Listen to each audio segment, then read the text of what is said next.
আজকে আপনাদের জানাবো বৃষ্টিতে ভিজলে যেসব উপকার মিলবে সেগুলোই আজকে জানানোর চেষ্টা করব আপনাদেরকে। আসসালামু আলাইকুম এভরিওয়ান, সবাই কেমন আছেন? নতুন আরও একটি ব্লগে আপনাদের জানাই স্বাগতম।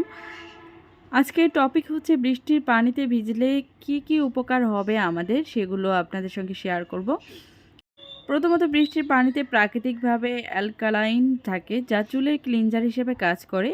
আর ভারী বর্ষণের সময় পরিবেশের যে জলীয় বাষ্প থাকে তা স্বাস্থ্যের জন্য খুবই উপকারী। বৃষ্টির পানিতে খুব হালকা এবং অ্যালকালাইন পিএস সমৃদ্ধ। আর বৃষ্টির পানি পান করলে শরীরে জমে থাকা টক্সিন বের হয়ে যায়। বৃষ্টির সময় হাওয়া বাতাস বিশুদ্ধ থাকে। এখন বিস্তারিত জানাবো আপনাদেরকে।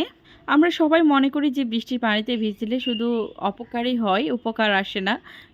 মনে করি যে জ্বর সর্দি এগুলো হতে পারে। তো আজকে কিছু উপকার সম্পর্কে জানাবো আপনাদেরকে। বৃষ্টির পানিতে ভিজলে স্বাস্থ্যকর চুল পাওয়া যায়, যেমন হচ্ছে বৃষ্টির পানিতে প্রাকৃতিকভাবে অ্যালকালাইন থাকে আর যা চুলের ক্লিনজার হিসেবে কাজ করে। এটি চুলের গোড়া থেকে সব ময়লা ও খুশকি দূর করে। তাই নিয়মিত বৃষ্টির পানিতে গোসল করলে রুক্ষ চুল অনেক বেশি স্বাস্থ্যোজ্জ্বল হয় এবং চকচকে দেখায়। তবে বৃষ্টিতে ভেজার পর ভালোমতো শ্যাম্পু দিয়ে চুল ধুয়ে ফেলতে হবে। সবচেয়ে ভালো হয় যদি নিম জাতীয় শ্যাম্পু বা সাবান ব্যবহার করেন। এছাড়াও ত্বকের সৌন্দর্য বৃদ্ধি করে। বৃষ্টিতে হচ্ছে ভারী বর্ষণের সময় পরিবেশে যে জলীয় বাষ্প থাকে তা স্বাস্থ্যের জন্য খুবই উপকারী। কেবল তাই নয়, বৃষ্টির পর জলীয় বাষ্প বেড়ে যাওয়ার ফলে পরিবেশে থাকা একাধিক ক্ষতিকর জীবাণুর কর্মক্ষমতাও কমে যায়। ফলে ত্বক হয় আরও উজ্জ্বল ও নমনীয়। ত্বকের হারিয়ে যাওয়া সৌন্দর্য ফিরে পেতে বৃষ্টি দারুণ কাজ করে। এছাড়াও ভিটামিন বি12, বৃষ্টির পানি খুব হালকা এবং অ্যালকালাইন পিএইচ সমৃদ্ধ। বৃষ্টির পানির মধ্যে কিছু অণুজীব থাকে, তাদের বিপাক প্রক্রিয়ার মাধ্যমে ভিটামিন বি12 তৈরি করে। সুতরাং আপনার যদি ভিটামিনের অভাব থাকে তাহলে নিয়মিত 10-15 মিনিট বৃষ্টিতে ভিজতে পারেন। তবে বৃষ্টিতে ভিজার পরে অবশ্যই সাবান দিয়ে ভালোমতো গোসল করে নিতে হবে। দেহে টক্সিন উপাদান দূর করে। বৃষ্টির পানি পান করলে শরীরে জমে থাকা টক্সিন বের হয়ে যায়, সেই সঙ্গে হজম ক্ষমতার উন্নতি ঘটে। এটি রক্তের পিএইচ লেভেলকে স্বাভাবিক মাত্রায় নিয়ে আসে এবং স্বাভাবিকের ঘরে। ফলে শরীরে অ্যাসিডিটির মাত্রা কমে যায় ও রোগের প্রকোপ কমে আসে।